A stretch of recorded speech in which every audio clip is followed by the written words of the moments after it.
आज के इस वीडियो में हम करने वाले हैं exercise 8.2 question number 2 chapter 8 quadrilaterals. ये क्वेश्चन बहुत इंपॉर्टेंट क्वेश्चन है, आप मार्क कर लो इसको, very important because it requires lot of thinking. Although ये बहुत इजी भी है एंड इसमें खास बात ये है कि आपको इसके बहुत तरीके के सोल्यूशंस मिलेंगे बट सारे सोल्यूशंस करेक्ट नहीं है। ऐसा लगेगा कि वो सही है बट वो सही नहीं है। सो मैं आपको यहाँ पे बताने वाली हूँ कि इसको करने का सही तरीका क्या है। ठीक है, देखो सबसे पहले हमें इस बात पे ध्यान देना है, हमारी इन्फॉर्मेशन गिवन इन्फॉर्मेशन क्या है। ABCD is a rhombus. अब यहाँ पे जो लिखा है ना रोम्बस, ये बहुत इंपॉर्टेंट इन्फॉर्मेशन है बिकॉज ये एक वर्ड रोम्बस हमें बहुत सारी इन्फॉर्मेशन देने वाला है जिससे ये क्वेश्चन सॉल्व होगा। तो सबसे पहले हम इसको ही लिख लेते हैं। हमारे पास गिवन क्या है, ABCD is a rhombus. Okay. Now PQRS are the midpoints of sides AB, BC, CD and DA respectively। अब ये देख रहे हो वर्ड respectively, ये मैंने पहले वीडियोस में भी बताया है इसका इम्पोर्टेंस क्या होता है। इससे हमें पता चला कि P is mid point of AB, जो कि आप यहाँ देख सकते हो। Q is mid point of BC, Q is mid point of BC, R is midpoint of CD, R is midpoint of CD, and S is midpoint of DA, S is the midpoint of DA। इस respectively word से हमें order पता चला है जिससे हम ये पता लगाते हैं कि P कौन सी साइड का मिड पॉइंट है। अगर ये वर्ड नहीं होगा तो कन्फ्यूजन होगी। ठीक है, तो इसका बहुत इंपॉर्टेंस है। नाउ ये तो थी सारी गिवन इन्फॉर्मेशन। अब हमारे पास हमें फाइंड आउट क्या करना है, अब ये देखते हैं। Show that quadrilateral PQRS। अब देखो जो ये PQRS है हमें नहीं पता ये किस टाइप का क्वाड्रिलेटरल है, वी डोंट नो। हमें प्रूव करना है कि वो एक रेक्टेंगल है। ठीक है, तो इसको हम लिख लेते हैं, टू शो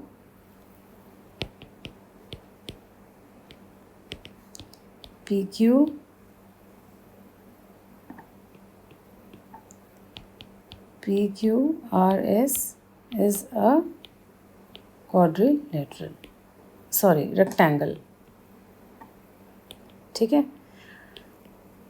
जैसे कि आपको यहाँ पे जैसे ही पता चला है रोम्बस है, आपको बहुत सारी बातें पता चली। जैसे कि आपको रोम्बस पता होने से क्या क्या पता चलता है। अगर आपको मालूम हो कोई क्वाड्रिलेटरल है वो रोम्बस है तो इससे क्या क्या इन्फॉर्मेशन मिलती है कि वो एक पैरेललोग्राम है, कि डायगोनल्स बाइसेक्ट करते हैं।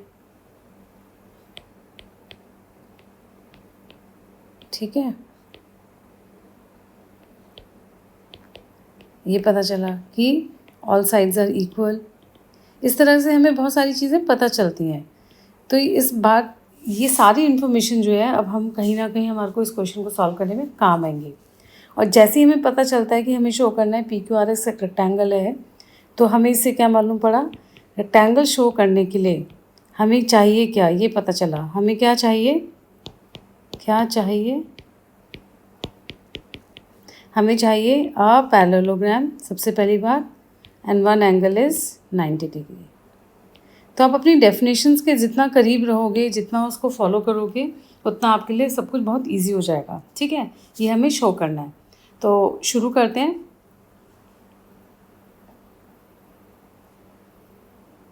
ओके, चलो अब हम शुरू करते हैं।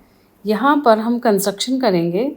हमने कंस्ट्रक्शन करी, हमने एक लाइन ड्रॉ करी, जॉइन BD। ये सब भी आप लिख देना, कंस्ट्रक्शन।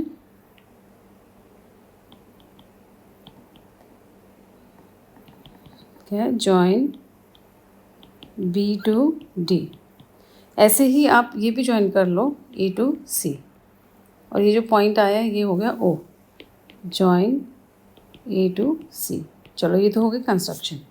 अब इससे फ़ायदा क्या हुआ, देखो आप अपना फोकस लगाओ इस वाले ट्रायंगल पर। ठीक है, तो ये जो ट्रायंगल है ABD, इसके अंदर ये जो SP है ये हमें मिड पॉइंट्स को जॉइन करने से मिली है। तो हमारे पास ऑलरेडी एक मिड पॉइंट थ्योरम है कि अगर एक ट्रायंगल हो और उसमें मिड पॉइंट्स जॉइन करने से जो लाइन आती है वो इसको पैरेलल होती है, यानी कि D E is parallel to B C and D E is equal to half B C, ये हमें पता है, ठीक है। तो हम ये वाला रिज़ल्ट यहाँ पर अप्लाई करेंगे। ओके, कौन से ट्रायंगल में अप्लाई करेंगे? ए बी डी के अंदर। ओके, चलो शुरू करते हैं। तो हम लिख लेते हैं in triangle A B D,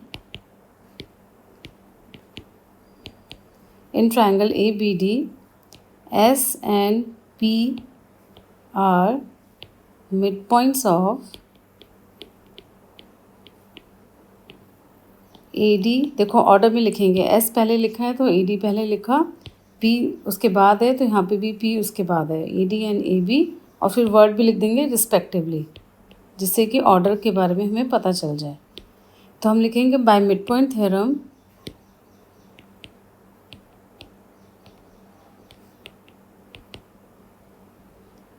by midpoint theorem SP is equal to BD, SP is equal to half of BD and SP is equal to parallel to BD। ठीक है, ये हो गया आपका 1। ओके, तो जैसे हमने यहाँ पे ये किया, ऐसे ही हम इस ट्रायंगल में भी कर सकते थे ये रिज़ल्ट, इनफैक्ट करेंगे। तो अब हम बार बार ये सारा लॉजिक नहीं लिखेंगे, हम लिख देंगे similarly in triangle B C D, हम लिखेंगे सिमिलरली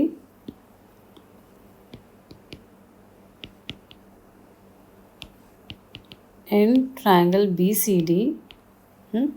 बी सी डी में क्या हो रहा है? R Q is equal to half of B D and R Q is parallel to B D.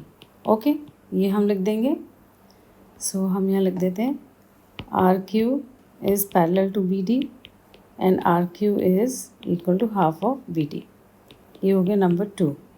अब ये जो हमारा नंबर 1 एंड नंबर 2 है, ये वाला और ये वाला, इन दोनों को हम कंबाइन करेंगे। अगर आप यहाँ देखेंगे तो आपका जो बी डी है, यहाँ पे जो बी डी है हाफ बी डी और ये भी हाफ बी डी, ये दोनों एस पी और आर क्यू के इक्वल हैं। दैट मीन्स ये जो एस पी यू है ये आर क्यू के इक्वल हो जाएगा, ये दोनों इक्वल हो जाएंगे।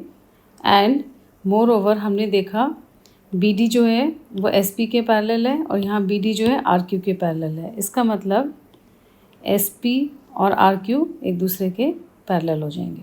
ठीक है, तो हमारे पास रिज़ल्ट आ गया from 1 and 2 RQ is parallel to SP and RQ is equal to SP। तो इसका मतलब ये हुआ, अब आपको यहाँ फिगर बना के दिखा देती हूँ मैं फिर से। इसका मतलब ये हुआ, ये जो पैरेललोग्राम है इसके अंदर SP is equal to RQ, इसको थोड़ा बड़ा कर लेते हैं। इसका मतलब क्या आ गया हमारे पास?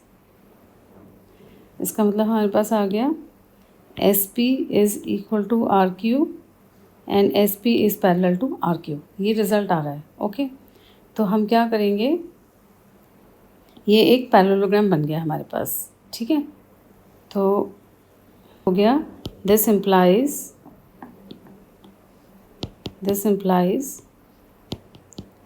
PQRS is a parallelogram. ठीक है, अब हम देखेंगे, हमें तो शो करना था पैरेललोग्राम, ये तो हो गया कंप्लीट। अब सिर्फ ये रह गया वन एंगल इज़ 90 डिग्री, ये शो करना है। तो हमारा PQRS एक रेक्टेंगल बन जाएगा। तो ये हमारी फिगर थी। अब हम ऑलरेडी शो कर चुके हैं कि PQRS, ये हमारा हो चुका है PQRS is a parallelogram. Now to show one angle is 90 degree, ये शो करना है। ओके, अब हमारा टारगेट हमें पता है। तो अब देखो, अब हम थोड़ा सा प्लानिंग करते हैं क्या क्या करा जा सकता है, क्योंकि हमारे पास एक जो मेन इम्पॉर्टेंट इन्फॉर्मेशन है वो ये है कि ABCD इज़ अ रोम्बस। तो अभी हमें इसको भी माइंड में रखना है अपने कि यहाँ से हमारे को क्या क्या फ़ायदा हो सकता है। तो अगर हम इसको वापस से ज्वाइन कर लें और इसको ज्वाइन कर लें, हमें शो करना है, सपोज़ कर लेते हैं एक एंगल 90 डिग्री दिखाना है ना, तो मैं चूज़ कर लेती हूँ ये वाला, मुझे ये एंगल 90 डिग्री दिखाना है, ठीक है। तो एक तो मुझे हिंट मिलता है, मेरे दिमाग में आइडिया आ रहा है कि अगर मैं इस वाले क्वाड्रिलेटरल को पैरेललोग्राम दिखा दूँ तो क्या होगा, ये एंगल और ये एंगल ऑपोजिट एंगल्स हैं। तो अगर ये एंगल 90 डिग्री हो गया तो ये एंगल भी 90 डिग्री हो जाएगा। क्या मेरे लिए पॉसिबल है कि मैं इस एंगल को पैरेललोग्राम बना दूँ? ये देख लेते हैं अब हम, ठीक है। तो इसको देखने के लिए हम फिर से अपनी फिगर ले आते हैं वापस से। अब देखो, हमने अभी अभी शो किया ABCD इज़ अ पैरेललोग्राम। तो जैसे ही पता चला, इससे हमें पता चला diagonals, sorry ABCD is a rhombus तो गिवन है, हमने ये नहीं शो किया था, ये तो गिवन है। ABCD इज़ अ रोम्बस, ठीक है, ये हमारे पास गिवन है। तो इसका मतलब हमें ये बात पता चल गई कि डायगोनल्स bisect each other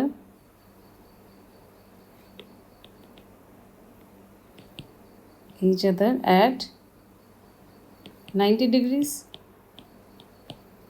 तो ये तो आ गया कि 90 डिग्री है, चलो एक अचीवमेंट तो हो गई। अब हमें शो करना है कि ये एक पैरेललोग्राम है, क्योंकि अगर ये पैरेललोग्राम हो गया तो हमारा काम हो गया, ठीक है। तो ये पैरेललोग्राम शो करने के लिए आप देखो ना, ये वाली साइड ऑलरेडी इसको पैरेलल थी, ये हम शो कर चुके हैं, और ये साइड इसको पैरेलल है, ये भी शो करा जा सकता है सेम मिड पॉइंट थ्योरम से। इसका मतलब ये हुआ कि ये जो पैरेललोग्राम है, ये वाला जो क्वाड्रिलेटरल है, इसमें चारों sides, this side is parallel to this side आ गई and this side is parallel to this side आ गई। तो इसका मतलब ये हो गया कि ये इसको पैरेलल है और ये इसको पैरेलल है, इसका मतलब ये एक पैरेललोग्राम है, ठीक है। अब इसको हम लिख लेते हैं। इसके लिए हमें इसकी थोड़ी नेमिंग और करनी पड़ेगी।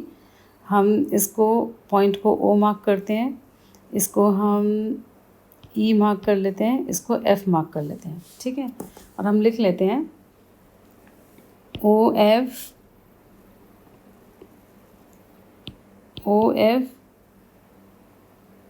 is parallel to ER and OE is parallel to RF by midpoint theorem, ठीक। This implies OFRE is a parallelogram। क्यों? क्योंकि both pair of opposite sides are parallel।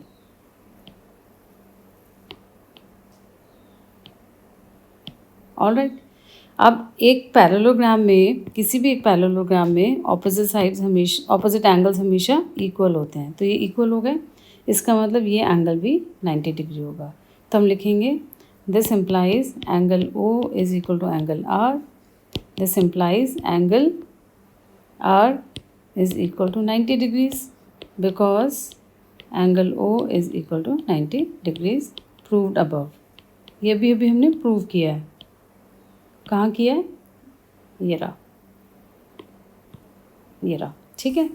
अब हमारा लास्ट स्टेप है, सिर्फ वो क्या है, हम लिखेंगे कि PQRS, अब हम लिखेंगे PQRS is a quadrilateral, is a parallelogram in which one angle is 90 degree.